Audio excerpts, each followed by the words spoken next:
الحمد لله الذي أخرج خلقه من إدن إلا والجود وأخرج أوليائه من الظلم إلا النور ونور قلوبهم بنور الحكمة وبعث من أن النبي بعده بجوان كلام صلى الله عليه وسلم آله الطيبين والطاهرين وسلم تسليما.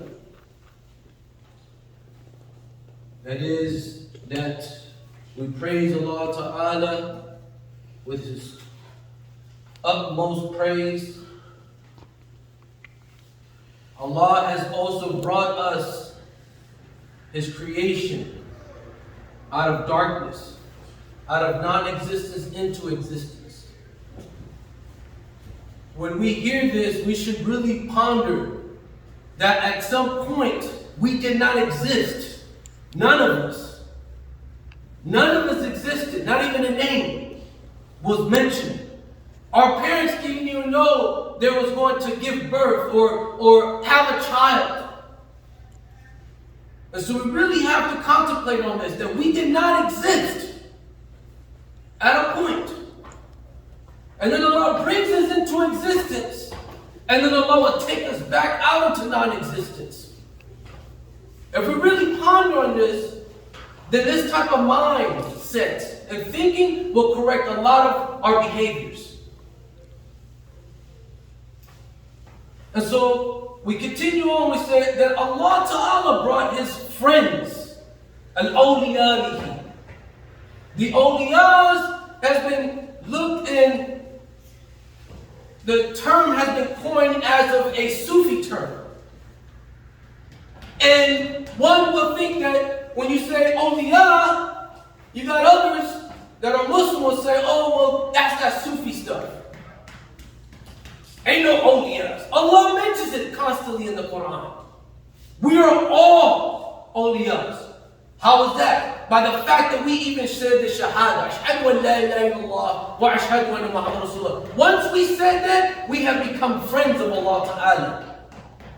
But there are different reliance, different levels of that. Yes, that does exist. Some are much more closer to Allah, while others are further away. And that's why the khutbahs, the dars, Islam is to improve our behavior, improve our status with Allah Ta'ala. Just like anybody wants to perfect something, whether you want to be a martial arts, and you want to know all these type of martial arts, fighting skills and all that, you perfected that, right? But what about perfecting yourself with Allah Ta'ala? Where's that at? Where's the sunnah in that? Or we want to perfect our skills at work, our ways that we behave. But where is it with Allah Ta'ala? Let's just be real. And so Allah Ta'ala brings His friends out of the darkness. What is that darkness?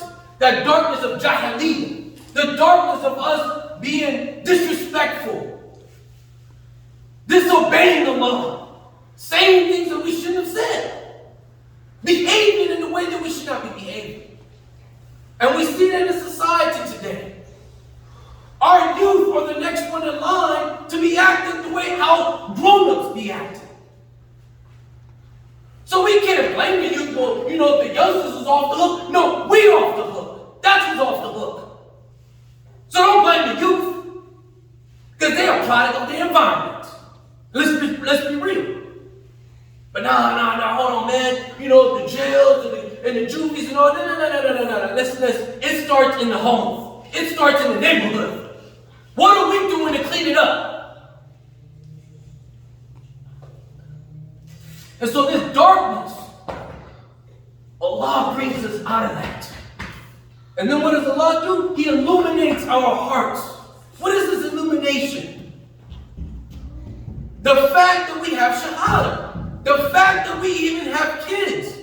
The fact that we have jobs. The fact that we even breathing and alive today. We done witnessed a whole bunch of janazas recently. And we're still seeing people having cancer and dying. constantly at a rapid pace that we have not seen before. These are all signs from Allah. But this is another thing that's messed up with us. That we think, right, that for example, because of how young my son is, he's supposed to bury me. See, we live in this type of, this confusionness. That like, well, I'm supposed to live to about 68 years old. And my son's supposed to bury me. No, it's not. Who said that? Do you see that in the Quran? Do you see that in the Prophet's hadith, sunnahs? Allah can take anybody's life at any time. And it might be so that you might have to bury your own kids. So let's really contemplate. Oh, whoo! I don't want to go into a state of depression because I would hate the fact to bury my own kids. Hey, people do it. Allah does it. Allah's in charge of the show. So we're not promised for our kids to live 20 years old. Nothing is promised. And so then we have to begin to really maneuver in a way where we ain't wasting time. Where we're not being lazy. Where we're not procrastinating.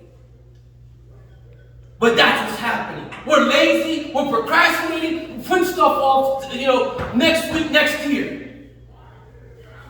As if we're promised tomorrow? Who said that? The only thing that we've been promised is if you behave well and you follow what Allah Ta'ala tells us, you will enter Jannah. And if you behave the opposite, then you will have Jahannam. That's a promise.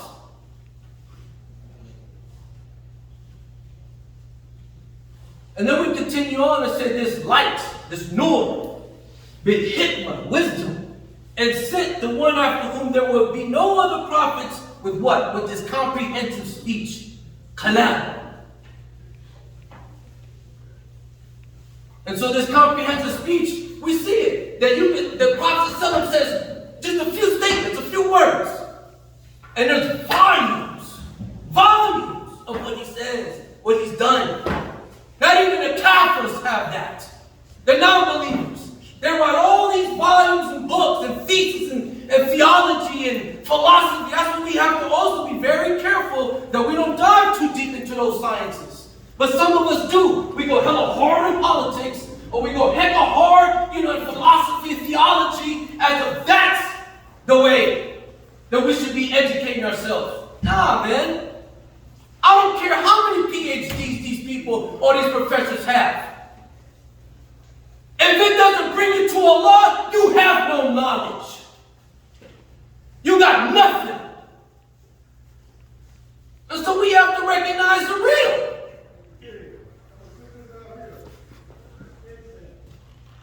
So Allah Ta'ala has blessed us with the Prophet ﷺ with this comprehensive speech that he will say one thing and all this immense information comes out of that. You'll be like, whoa, subhanAllah.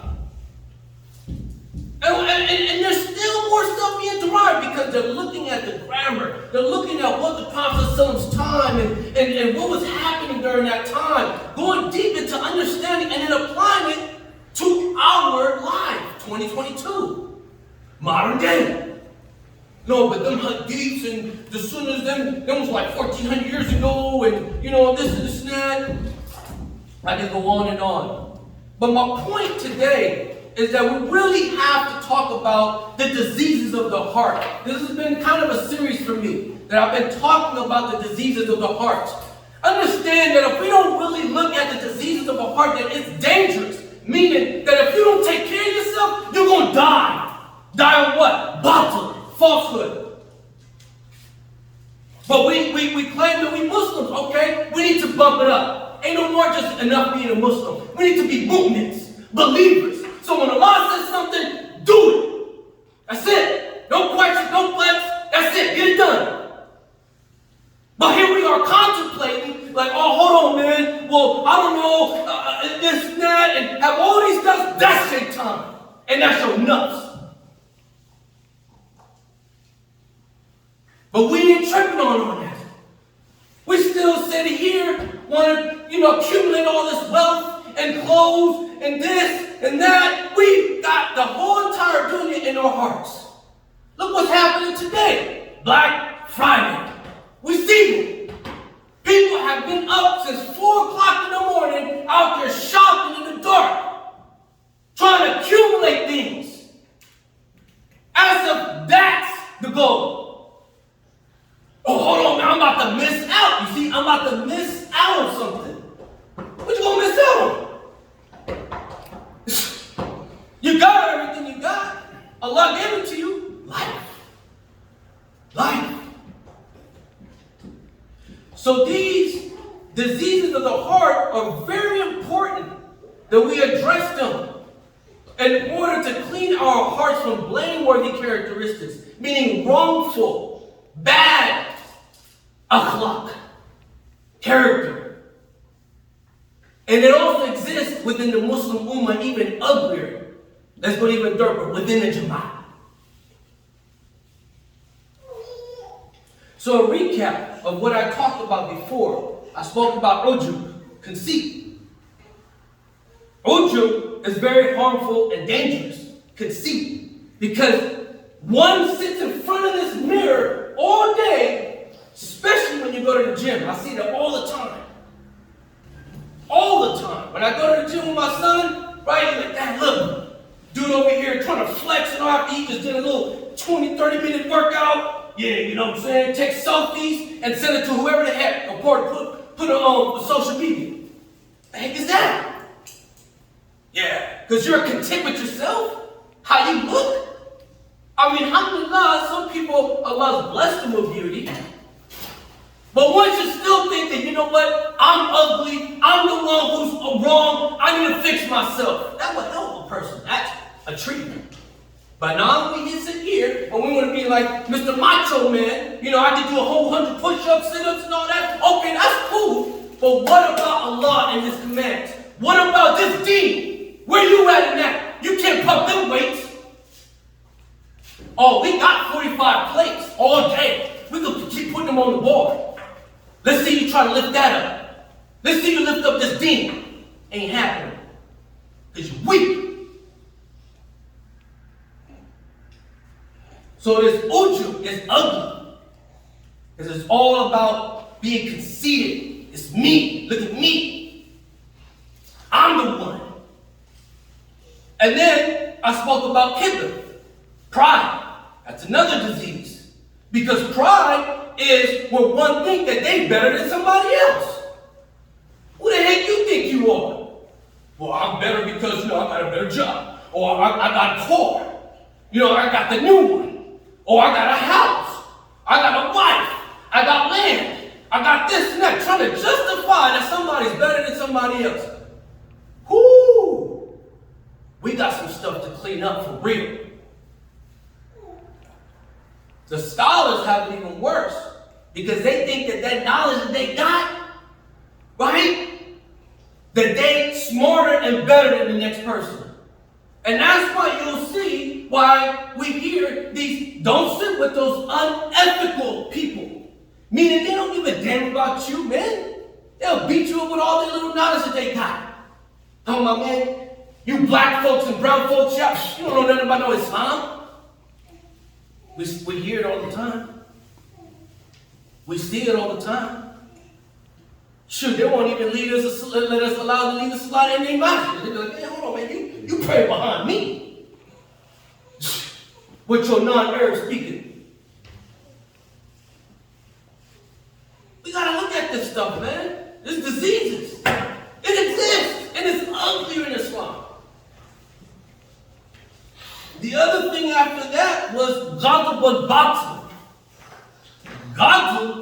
Ghadaba, the root word, is anger. And it starts with irritation. When we got little kids running around, screaming and yelling and all, you get irritated, man, shut up, be quiet. Got irritated, love. Man, why don't you be quiet, man? Can't get no quietness up in here. Right? We're still running around like that. So, it becomes frustration, and then it builds to anger, and then in some instances, it can even turn into revenge. And that's why we see a lot of our folks locked up in prison. They done took revenge on one another. Oh, somebody. Hold on, man, he punked me. Man, that ain't right. I ain't no punk. I ain't gonna stand for that. Man, I'm about to cap him when I see him. Watch. I'm about to rob everything from him. I'm about to put him out of his misery. I don't care how long I gotta do, because you black out at a point. Just like an alcoholic drinks all day, all night, and blacks out, anger will do that. It will black you out to the point you're like, damn, I don't even know what happened. Next thing you know, you in prison doing life. And majority of the times when I talk with the brother, man, had I just got a few more seconds and thought about before I reacted, I would be up in here. And there are different levels of anger. There's insufficient, there's moderate, and then there's excessive anger. I don't have too much time to go into them, but insufficient is that you don't have enough anger in you. And see, this is where Allah justifies anger. Where you don't have enough anger to get upset at the fact that somebody disrespected Allah or His Prophet ﷺ. And I'm sorry to say, but that's the beauty and power of books like Qadiyya Ash-Shifa. That book right there, even Muslim scholars are like, don't read that one. Because it's the truth. You have every right to get upset if somebody disrespects Allah. But there are different ways on how to handle it. Right? Excessive is that, hold on, man, now you're going too far and trying to get all angry. And we see that how? When people start punching the wall, boom. Damn. The heck is that about? Man, you got me mad. Brother, you need to check yourself. And better check that anger. That's why our youth see that. That's why our youth display those things. What did we say in the beginning? They are a product of the environment. I ain't mad at them. When I go inside juvenile hall all the time, I see nothing but innocent young folks that have picked up an ugly characteristic from the adults. From either their neighborhood or from the home. The moderate anger is displayed by the Prophet ﷺ. Even when he was wrong. When he told the Sahabas, don't leave this mountain without Allah. And they disobeyed the Prophet. To the point he got hurt. Muslims got killed. They almost lost the battle. Right? And the Prophet ﷺ was so mad and upset that Allah checked the Prophet ﷺ and said, you better not get angry at them. You forgive them. And that's what the Prophet ﷺ did. He gave all the Sahabas, even though he got hurt. Moderate and beautiful. That's why the sunnah of the Prophet ﷺ was amazing. It's powerful. It really speaks to so much more than these prestigious colleges. They ain't got nothing on Islam. And so, the other thing is, we look at envy, another dangerous characteristic. It's called hasad. Hasad is really ugly. It's wanting a blessing taken from this individual and you want it for yourself. Man, how the heck did he get that wife? Dude, it's ugly, horrible. The heck was she looking at him? Right? The other thing is looking at people's status. Their car, house, wealth, money. How did he get all that? He just got out of prison. Or he was just not working long ago. How the heck, what? Allah, how you just bless him? Man, come on, man, where's my blessing at? You know, so it becomes this jealousy. Right? Here's another one within the Jumu'ah. How the heck did he become the Amir? Brother, we barely even know anything. He don't know about no minhaj. How's he the Amir? How's he the Wazir? What's going on with that? Man, I don't know, man. This thing don't add up. You know what? I ain't even gonna call him Amir. I ain't gonna call him no wazir. Shoot, you got me messed up. Right? So these are all diseases. And I'm just bringing in what's real, what I've been seeing, what I've been observing, it's ugly. It's ugly when it's presented to us, when we just be like, hey, we want to only focus on the non-believers. No, we need to focus inwardly. We need to focus within our house. Our house is like a tornado hit, a hurricane. It's all messed up. And that's why we see the problems within the Ummah, the Prophet. We ain't addressing the real stuff. We want to sit here and give darts and taleems and all that, but we ain't even get to know each other, one another. We don't even spend time with one another to get to know each other, let alone our youth. And so there is a distance within people. And when you don't know each other, then you become foreign to each other, other than you see each other in certain places and certain gatherings, and don't know. Beautiful that our Wazir Abdul Hafid put together. The companion, a journey of the companion. Beautiful. We're getting to know a little bit about our people. We just heard from Amir Raja, his background, and Wazir Zain. And Wazir Zain, he kept it real. He was like, yo, I tried to, say some good things, and I was like, Aki, you know what? What you said was powerful. You know why? Because people need to hear that where we come from. We come from the darkness, batil, right? Falsehood, dulima, darkness. We weren't taught how to behave. Our fathers, some of our fathers was out of our absence. We didn't have fathers, some of us. It wasn't displayed what a father would look like. And so if you didn't have that when you were young, you should thank Allah Ta'ala for that. For us, including myself, I didn't have that. I didn't have that. My mom was everything. My mom was a foreign to this country, coming and cleaning and wiping floors and walls, showing me how to clean a house, washing dishes, vacuuming. All these things so my mom could put food on the table and buy me some clothes. And at some point, I got a little hesitant to even keep asking her for stuff. So that's why I went to go so dope. I was like, I ain't gonna keep asking you for money, Mom. I see how hard you working. I'm gonna get mine. Because society doesn't even provide opportunities for folks like us. So I went to go to my resources. Neighborhood drug dealer. Like they said, my man, right? But I learned a lot of stuff. I learned. But this whole thing of, falsehood, hasad is very apparent upon our ummah. And it becomes to a point where we begin to start questioning Allah as of, why did you give this person that? Nothing compels Allah. Allah's like, hold on, what? Let it check.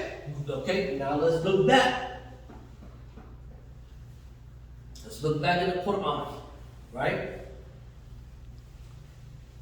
Allah Ta'ala has blessed us with a beautiful Quran where He shows us these different signs, different ayats, that He's trying to draw a picture for us. Right? Well, let me start with this hadith. Whereas عن أبو هريرة رضي الله عنه تعالى عنه قال رسول الله صلى الله عليه وسلم إياكم وحسد فإن حسد ينقل حسناتي كما تقول نار حاربة. That is that the Abu Hurairah radiallahu anhu said that the Prophet ﷺ said, avoid envy. For envy devours the good deeds just as fire devours firewood. This is envy. It devours our good deeds. When we backbite, devours the good deeds. When we treat each other hella wrong, disrespectful, it devours the good deeds. Yes, we're human beings. We make mistakes. But look, it's being presented. What's the treatment? If you do something wrong, correct it. Go back to Allah, ask Allah for forgiveness, and if you wrong somebody, be a man or woman and man up and go, hey, you know what? I wronged you. I disrespected you. My bad. That's a real man. A real 100% bona fide man. Now, no child want to go and talk behind people's back. And say it in my face. You won't like the outcome, would you? Now, we got a lot to really work on. And so I'm just keeping it real, 100, what I'm seeing. We can sit here all day talking about the immigrants, the Arabs, the Pakistani. Look, man, that's their thing. I'm worried about our thing. What's going on with us? How can we rectify our stuff? By going to Allah, working on it. We need to be the example. We need to display good behavior. And that's what the Shaykh was teaching his Jumu'ah. The Shaykh radiallahu anhu, rahimahullah ta'ala, was that he was displaying what good character is from a leader perspective, from a sultan perspective, right? All of that. Because, and when you read it, Bayan Wajub al-Hijrah, there is a chapter on there that talks about the emirs. This was towards the emirs now. The emirs were forced by Shaykh Uthman and Fodio to go disrespect as they were appointed as emirs. And the concept behind that was that the Shaykh who was teaching the emirs, you ain't no God. What do you think you are? You think people are supposed to respect you because of who you are and your status? You was nobody. Shoot, you got people walking around here disrespecting the law all day. And you think that people owe you no rights, when in fact people owe Allah rights. Allah's over above us. So you got one thing coming and you think that people going to respect you and treat you all this and that? Nah. And so there's wisdom behind that. That's called development.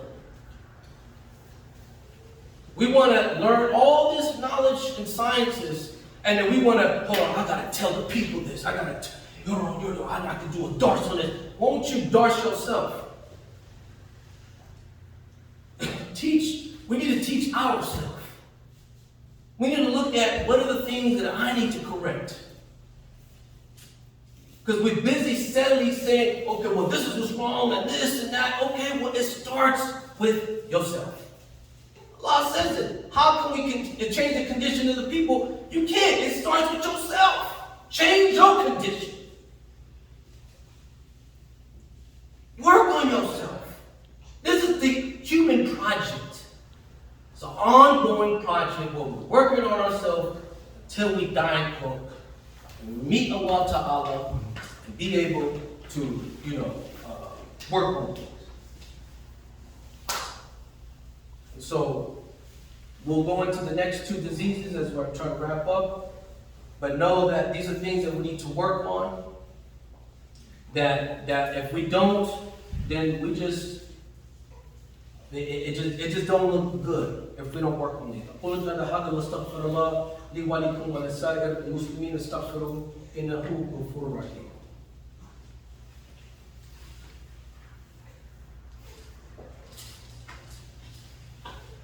الحمد لله رب العالمين والصلاة والسلام على رسول الله محمد الأمين وعلى آله وصحبه أجمعين. إن الله وملائكته يصلون على النبي والذين آمنوا وسلموا تسليما.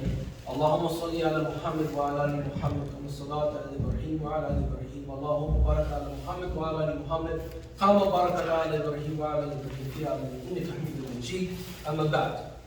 As I wrap up the khutbah, the last two diseases that I really want to touch up on is al-amal. Al-amal is called false hope.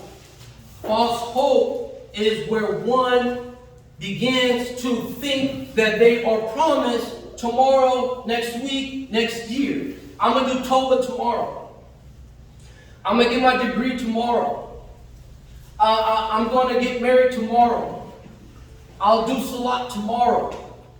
We're putting off things as if we're promised, guaranteed that these things will come into existence. False hope, right? And so when we begin to really contemplate that death is a treatment, the last time I washed the body was our dear beloved respected brother Mustafa. And I shared this before. I said I've washed bodies before, but this last one, Allah opened my eyes. I was looking at this body that was not moving, and I'm helping it to move gently and respectfully. After washing the body, we buried the body, put the dirt on top, said Jumuah, a couple ayat Quran, and then left. It hit me. I said, oh man, that was quick. Whoa. And Allah's like, yeah, be mindful of your time. Because you next. And if you don't appreciate what you got and you don't work on what you got right now, see, our problem is that we're too busy living in the past or in the future, and we're not in the moment. We're not in the moment. Too busy, or, this happened to me before, and this, that, well, I'm going to get mine, so I got to have this, that, making all these plans. But in the moment is what we lose. Right? And I want to start real quick where Allah Ta'ala talks about this stuff. Because all of it derives from how Shaitan became Shaitan. He was Iblis. He disobeyed Allah. He didn't want to make sajda to Allah's creation, Adam alayhi salam. He was angry. He was angry. He was jealous, right? Of Adam alayhi salam, that he was a caliph of this earth. That Allah gave him that position. And so all of that boiled up where he was like, oh man, this dude is made out of dirt. He's made, man, I'm better than that. Allah, how you just gonna give it to him? Man, I've been worshiping for you for thousands of years. Why you ain't gave that to me? Hold on, man, ain't nobody entitled to nothing. And the angels were scared, like, yo, Iblis is displaying some actions we ain't never seen before. Whoa. They were scared. And Allah was like, okay. Oh, and then Iblis becomes Shaitan. They was like, all right, I know I disrespected you. I know you finna cast me out. But before you punish me, put a pause on that. Just hold on, hear me out. Just put a pause on my punishment so I can deceive your creation. I'll show you that some of these people that claim to be close to you, that they are ungrateful. I will lead them off the path. Just give me that. Just hold off on my punishment. I'm going to attack that whole entire children and descendants of this thing right here. He didn't even call Adam alayhi salam by his name. He called him the thing, turab, dirt. They didn't even call him Adam alayhi salam. To this day, they don't even call him Adam alayhi salam. Right? And so these were displays that Allah Ta'ala is showing us this, right? The last one that I'll talk, and I'll end with this. It's called bukhul. Bukhul is very dangerous because we're seeing that within the Muslim Ummah. Bukhul is stinginess. And it has two parts of it. One part that you address, right? What Allah Ta'ala says in the Sharia, that you share your wealth. And then the other part, this does not apply to women. It applies only to men. It's a manliness thing. Allah Ta'ala says men are over the women. They are the maintainers, the providers. So when we marry our women, our wives, that contract is telling us everything that's in that contract, that the husband is supposed to fulfill that contract. Well, what happens is when people get married, they're only thinking about one thing, getting it on. And so they don't even read the contract, and Imam Shafi says that an erection of a man makes him lose 2/3 of his intellect.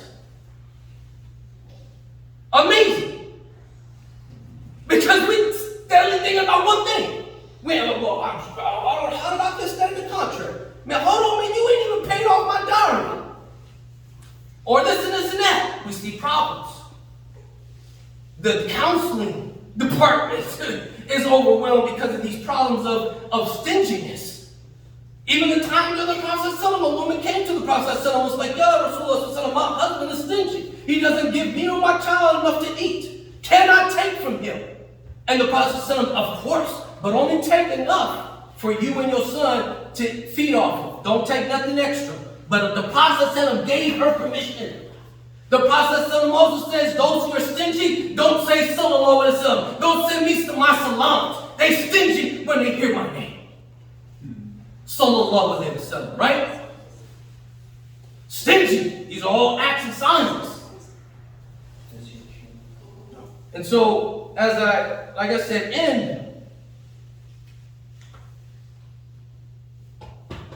within the Jumu'ah, we have a lot of different institutes. We have the Arabic Institute. We have the Ribat projects. We have these other projects within the locales, right? Purchasing land. And alhamdulillah, Allah's blessed me to overlook at the prison program. What's happening and what I've been seeing is that some of the members in the Jumu'ah only emphasize on one project. As if all the other projects don't mean nothing. How do I know that? Where's the support? Where's the support at? To support all of our projects, all of our efforts. What's going on? Why are we only emphasizing on one? When all of them matter. They're all important. The fact that Allah even made this happen by His permission is a sign that Allah wants this to happen.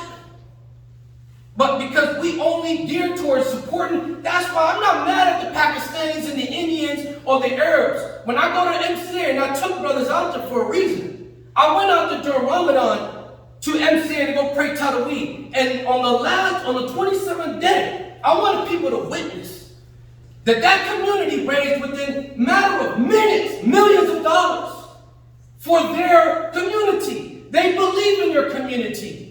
They are invested in their community. To the point that one brother raised it and said, "I'll give $20,000. Sign me up. Because I see where the money's going.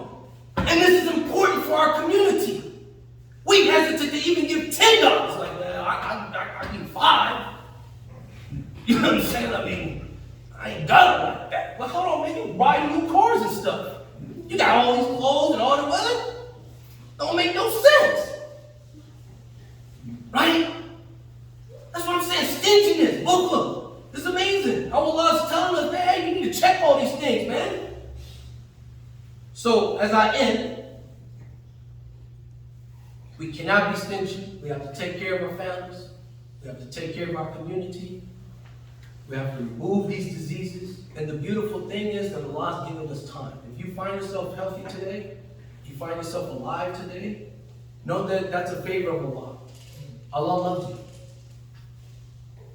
Allah is giving you opportunities, giving me opportunities to say, hey, take this time, make it right. We don't want to die with these type of things or an infected heart. You know, a black mamba is not too big of a snake, but it's very poisonous and deadly. For those who work in construction work, right? When you hazmats, it only takes a few things, whether it be asbestos, lead, this, that, a little bit, it'll kill you. Just a little bit. That's how we need to look at this thing. Like, man, I don't want to have none of it, because it will kill you. As we end, Abu Bakr Siddiq radiallahu anhu says that the miser, the stingy one, will not escape one of the 7 things. Either he will die, and the one who will inherit his wealth will spend it in that which Allah, that exalted, has forbidden. Or Allah will empower over him a tyrant ruler who will take his wealth from him after humiliating him. Or he will inflame in him a desire that will cause him to lose his wealth. Or he will have the idea of constructing a building in an unsuitable piece of land and will thus waste his wealth. Or one of the calamities of the dunya, such as drowning, burning, theft, or similar things will befall it. Or he will be afflicted with permanent illness and he will spend all his wealth seeking a cure. Or he will bury the wealth in a place which he will forget and thus will never find it again. We ask Allah Ta'ala to forgive us. We ask Allah Ta'ala to protect us from these diseases. We ask Allah Ta'ala to keep us on the right path. We ask Allah Ta'ala to continue to illuminate our hearts, to allow us to become rajal of Allah Ta'ala. We ask Allah Ta'ala that we become much more better people than who we were today, as of tomorrow, to be good fathers, to be good husbands, to be good leaders, to be a good community, to be an example of those who don't know what a community is. And we ask Allah Ta'ala all of this by the right of Sayyidina Muhammad Sallallahu Alaihi Wasallam and by all his beautiful attributes. Ameen. Akim Salat.